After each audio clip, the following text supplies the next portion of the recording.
Good morning प्यारे बच्चों। Inter के रसायन में हम लोग अध्ययन कर रहे थे एल्कोहलों का, और अभी तक एल्कोहलों के रासायनिक गुण की जिन अभिक्रियाओं का अध्ययन कर चुके उनके दो वर्गों का अध्ययन किए। एक वे अभिक्रियाएं जिनमें OH बंध का विदलन होता है, reaction due to cleavage of OH bond. इसमें अध्ययन किए हम लोग सक्रिय धातुओं से क्रिया, एस्टरीकरण, एसेटिलीकरण, ये आपको याद हो गया होगा। फिर उन क्रियाओं का अध्ययन किए जिनमें COH बंध का विदलन होता है, reactions due to cleavage of COH bond. इन क्रियाओं में COH का बंध विदलन होता है, जैसे हाइड्रोजन अम्लों से क्रिया कराएं और एल्किल हैलाइड बनते हैं, फास्फोरस ट्राई और पेंटाक्लोराइड से क्रिया कराएं तो एल्किल हैलाइड बनते हैं। ये अभिक्रियाएं आपको याद हुई होंगी। चलिए तीसरे प्रकार की अभिक्रियाएं याद करते हैं, reactions due to R and OH। Alcohol का सामान्य सूत्र होता है ROH, R एल्किल मूलक और OH एल्कोहलिक समूह। अब उन अभिक्रियाओं को देखेंगे जिनमें R और OH दोनों भाग लेते हैं। इसमें एक बहुत ही महत्वपूर्ण अभिक्रिया है डिहाइड्रेशन, निर्जलीकरण। एल्कोहलों से जल अणु निकल जाएं, ये निर्जलीकरण है। और निर्जलीकरण की अभिक्रियाएं परीक्षा में अनिवार्य रूप से पूछी जाती हैं, इन्हें आज ही आप तैयार कर लें। चलिए एल्कोहलों के निर्जलीकरण की अभिक्रियाएं देखते हैं। दो निर्जलीकारकों का प्रयोग किया जाता है एल्कोहलों के निर्जलीकरण में। एक तो सांद्र सल्फ्यूरिक एसिड कॉन्सनट्रेट H2SO4 और दूसरा निर्जल एल्यूमिना। चलिए देखते हैं कि इन निर्जलीकारकों की उपस्थिति में कितने ताप पर कौन सा उत्पाद बनता है। एल्कोहलों का निर्जलीकरण कराया जाए और सांद्र सल्फ्यूरिक एसिड निर्जलीकारक हो और टेम्परेचर हो 140 डिग्री सेल्सियस, तो एल्कोहल के दो अणुओं से जल का एक अणु निकल जाता है और बनते हैं ईथर। क्या बनेंगे? ईथर। देखिए एथिल एल्कोहल लिया गया था और जो ईथर बना वो डाई एथिल ईथर है, और डाई एथिल ईथर को केवल ईथर भी कहते हैं। निर्जलीकारक सांद्र सल्फ्यूरिक एसिड ही हो और टेम्परेचर हो 160 से 170 डिग्री सेल्सियस, तब एल्कोहल के एक अणु से जल का एक अणु निकल जाएगा और बनेगा एल्कीन। देखिए एथिल एल्कोहल से बन रहा है एथिलीन, एल्कीन बनेगा और जल का एक अणु निकल जाएगा। निर्जलीकरण की यही अभिक्रियाएं जब निर्जलीकारक निर्जल एल्यूमिना हो, तब देखिए टेम्परेचर कितना याद करना है। यदि एल्यूमिना निर्जलीकारक हो और टेम्परेचर हो 250 डिग्री सेल्सियस, तब एल्कोहल के दो अणु से जल का एक अणु निकल जाता है और ईथर बनते हैं। जब निर्जल एल्यूमिना निर्जलीकारक हो और टेम्परेचर हो 350, तो एल्कोहल के एक अणु से जल का एक अणु निकल जाता है और एल्कीन बनता है। देखिए यहाँ एथिलीन बना। तो ये दोनों अभिक्रियाएं एक समान हैं लेकिन इसमें जब निर्जलीकारक बदल रहा है तो टेम्परेचर बदल रहा है, ये ताप याद रखना बहुत जरूरी है। सांद्र H2SO4 और 140 डिग्री, तब एल्कीन बनेगा। सांद्र H2SO4 160 से 70 डिग्री टेम्परेचर, तो एल्कीन बनेगा। निर्जल एल्यूमिना और 250 डिग्री सेल्सियस ताप, ईथर बनेगा। निर्जल एल्यूमिना 350 डिग्री सेल्सियस ताप, तब एल्कीन बनेगा। ये अभिक्रियाएं अनिवार्य रूप से याद कर लें, परीक्षा की दृष्टि से और कंपटीशन परीक्षाओं दोनों की दृष्टि से बहुत महत्वपूर्ण अभिक्रियाएं हैं और कई बार पूछा गया है। इसमें खास तौर से याद करना है निर्जलीकारक कौन है और टेम्परेचर कितना है। चलिए दूसरे प्रकार की अभिक्रियाएं याद करते हैं, समझते हैं।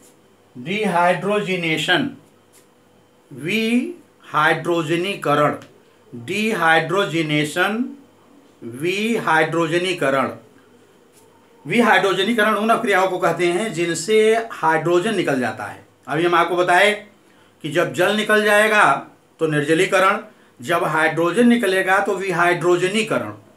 और विहाइड्रोजनीकरण के लिए उत्प्रेरक होता है कॉपर Cu और टेम्परेचर 300 डिग्री सेल्सियस। याद कर लें, विहाइड्रोजनीकरण के लिए उत्प्रेरक Cu और टेम्परेचर 300 डिग्री सेल्सियस ताप। अब प्राथमिक द्वितीयक एल्कोहलों के विहाइड्रोजनीकरण में कौन से उत्पाद बनते हैं, याद रखना है। विहाइड्रोजनीकरण में यदि प्राथमिक एल्कोहल हो तो जब प्राथमिक एल्कोहलों की वाष्प को 300 डिग्री सेल्सियस ताप पर कॉपर पर प्रभावित करते हैं तो हाइड्रोजन का एक अणु H2 निकल जाता है, एल्डिहाइड बनते हैं। यदि ये सेकेंडरी एल्कोहल है तो कीटोन बनते हैं, और यदि टर्शियरी एल्कोहल है तब एल्कीन बनते हैं। चलिए इनको उदाहरण की सहायता से समझिए। उदाहरण की सहायता से समझ लें। विहाइड्रोजनीकरण में एल्कोहल है प्राथमिक CH3 CH2OH, ये एथिल एल्कोहल है, आपको जानकारी है। CH3 CH2OH प्राथमिक एल्कोहल, और कॉपर उत्प्रेरक 300 डिग्री सेल्सियस ताप तो बनेगा CH3 CHO, एसिटल्डिहाइड है और हाइड्रोजन निकल जाएगी, एसिटल्डिहाइड। तो आप देख रहे हैं कि जब एथिल एल्कोहल का प्रयोग किया गया, विहाइड्रोजनीकरण किया गया एथिल एल्कोहल का, तो एथिल एल्कोहल है प्राइमरी एल्कोहल। तो प्राइमरी एल्कोहल के विहाइड्रोजनीकरण से क्या बना, एसिटल्डिहाइड। इसी तरह से यदि एल्कोहल द्वितीयक हो